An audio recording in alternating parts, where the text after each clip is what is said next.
Maybe you just watched the guest lecture on the meaning of E.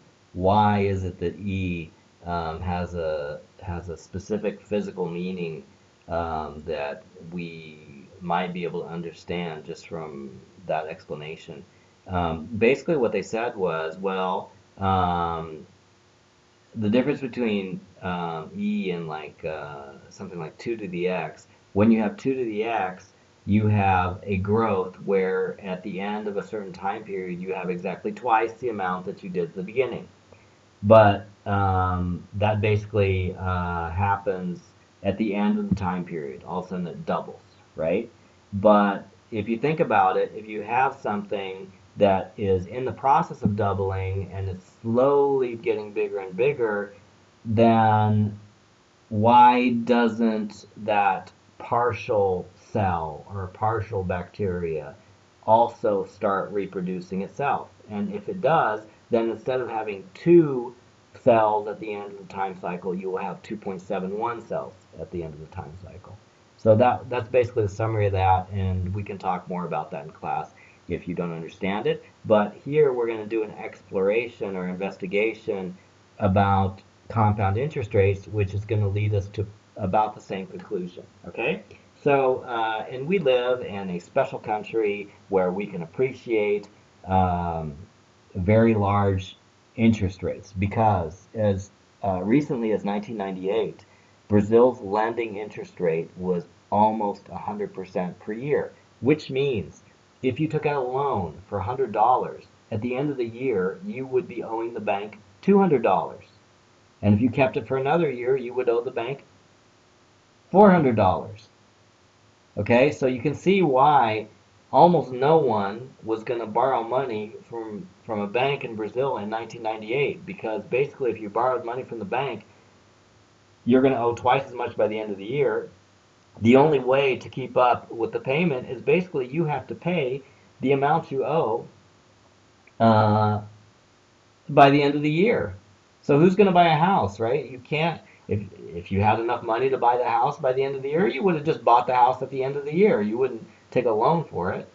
So that was probably a crazy time, right? But so let's calculate at that time if you had 10,000 reais, how much would you owe at the end of the year? Okay, and we already know it's 20,000, but we're going to show how you get that. How do you figure out that it is 20,000? Well, first you're going to multiply the 10,000 by itself because you're going to owe that much money, of course. In addition, you are also going to owe 100% of $10,000, and so we're going to put 100 divided by 100. That's 100% is same 4 cents, so it's 100%. So we're going to put 1 plus 100 over 100, and that's equal to 2, right? So at the end of the year, we're owe 20,000. Okay, now we'll do something interesting.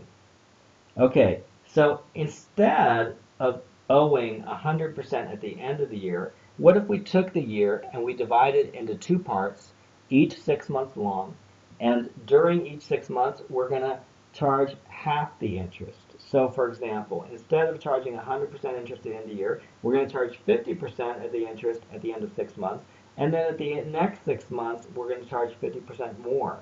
And you can see that this is kind of tricky because we are going to multiply the amount that it increased after 6 months, we're going to multiply it again.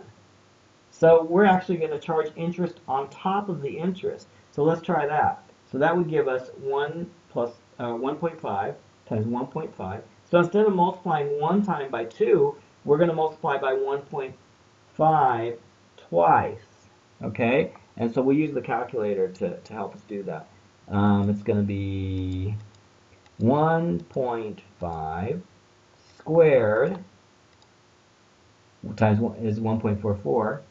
Oh, I'm sorry, it's 1.5 squared, 2.25. So that would be 1.5 squared would be 22500. So this would be 20,000. If we did 50% for the first 6 months and 50% for the second 6 months, then we would have 22,500. And the reason why it's more is because At the end of 6 months, it would be $15,000, and then we're going to multiply that times 1.5.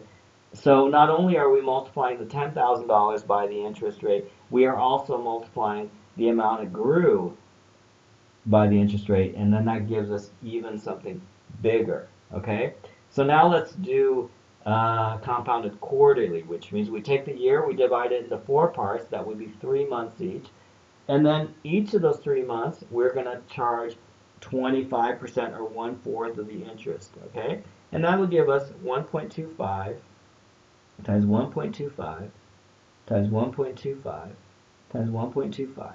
So that would be 10,000 times 1.25 to the fourth. What's that going to give us? 1.25 to the fourth. Oops. Didn't. 1.25 to the fourth. And then we're going to multiply it times 10,000, by the way. And we get 24,414. Okay? Okay, so you can see that it's even more than before if we divide the year into 4 segments. And, you know, banks do this. They have interest rates with which they compound annually, or they compound semi-annually, or they compound quarterly, or they compound monthly. And when you do monthly, you're going to divide up the 100 into 12 parts, and when you do that, the interest rate is 8.3% per month. So we're going to have 1.083. So we have 1.083 to the 12th. Okay, all these are going to be 1.083, 1.083. Okay, and so now let's use the calculator and figure that out. 1.083. We can put as many 3's as we want because it's 3 repeating. And then we're going to put to the 12th because it's compounded monthly. And then we are going to put 10,000 because that's the amount that we had at the beginning. And that will give us 26,120. 26,120. We can put 121. Okay? And so you can see that now, instead of owing 20,000 at the end of the year at 100% interest, just by increasing the compounding rate, we're getting a bigger and bigger number. Okay? And now we're already at 26,121 just because we compounded 12 times in a year instead of 1 time or 2 times or 4 times. Now we're going to write the formulas we've been using in this form. So the present value is the amount that we started with, which is 10,000, right? N is the number of years passed, which is just 1 for now. R is the annual interest rate. It's 100%, right? So basically that gives us 10,000 times 1 plus 100 divided by 100, and then K, and then K to the N. Okay, and N is just 1 for now. For each of the 4 cases, what are the values of K and FV? Well, the first case, compounded annually, K is 1, right? Because it was 1 plus 100 over 100, K was 1. And semi-annually, we had 1 plus 50 over 100, so that meant the K was 2. It was compounded 2 times a year, semi-annually. And then for quarterly, it was compounded 4 times a year. If you remember, it was 1 plus 0.25 divided by 100. So that was 100 divided by 4. So that would be 4. And monthly, K was 12 because it's 12 months. Okay. And so how much did we get for the future value? Well, for the annual compounding, we got 20,000. For the semi-annual compounding, we got 22,500.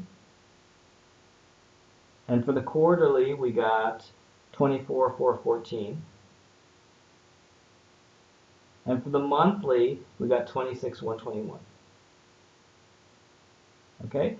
And then the growth in each case, what we're going to do is we're going to take the future value divided by the present value and subtract 1. So this, for example, would be 20,000 over 10,000, which is equal to 2. And then we're going to subtract 1. We're going to get 100% growth.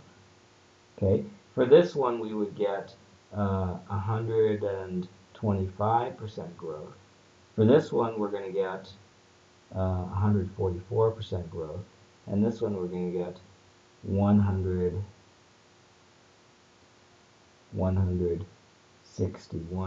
growth, for example. Okay? Explain what K means. Well, K is the number of times you compound per year. Number compound per year. And the other thing you could say about it is it's the number of times you divide the year. So it's like divisions of the year. Because remember, we divided the year into 2 parts. We divided the year into 4 parts. You could say compounding periods.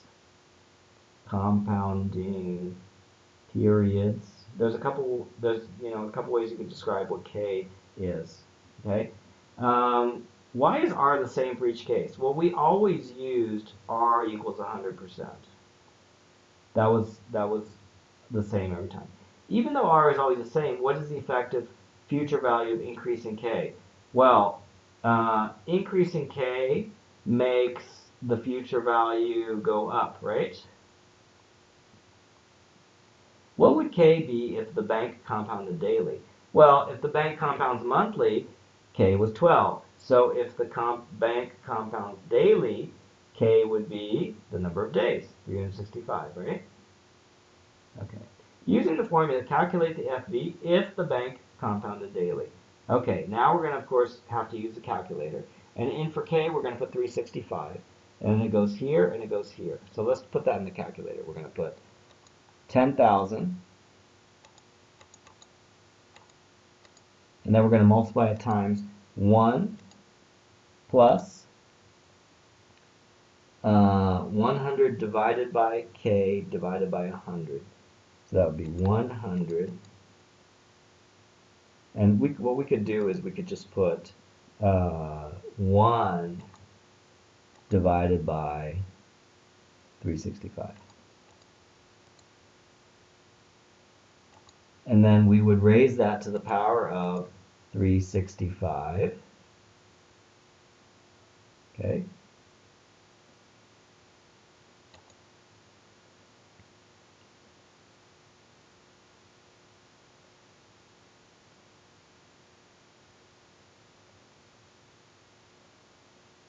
Okay, and I did something wrong there because look, I didn't raise it to the power. I need to raise it to the power.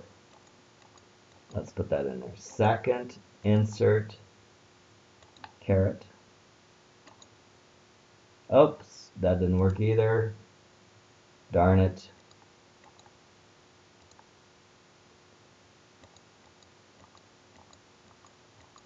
Okay, here we're going to put 365. And then we're going to go to delete, delete, delete, delete, delete. 27,145. So the future value, if we compound daily, is going to be 1 plus 1 over 365 to the 365th power. And it'll give us 27146. Okay? And then, did you know that some banks compound instantaneously? K is infinity. Predict what happens to FV in the case that based on the trend of FV as K increases. Okay? And you can see that even though we went up to 365 instead of 12, the number only went from 26,000 to 27,000. So it did not increase as much as it increased going from 1 through 12, right? So if we put a huge number, like instead of 365, what if we put like 10,000? Or even like 1,000,000. What if we tried to put a million here? So we put 1 e to the sixth. That's a big number. And then we'll put up here, we'll put the same thing, 1 to the sixth.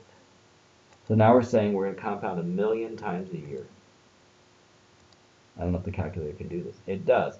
27182. Do you see? It only increased $38 or whatever. It only increased $38. Okay? So even though we increased to a k equals 1,000,000, it increased just slightly. So it appears to be approaching an asymptote. Okay? No, even if you do compounding daily, or you do compounding 1,000,000 times a year, you're still only getting $27,000. And I don't know if you noticed this, but look, the value for E, what is the value for E? To get the value of E, you could just do that. Oops. You do need to put a 1 in there. 1. It's 2.7183. And look, we just got the value of E. Okay? So if you do compounding at a very high rate, you will get E for the value of money at the end of the year. So there is E again. So that's an alternative explanation with money instead of with bacteria or whatever else the guy used.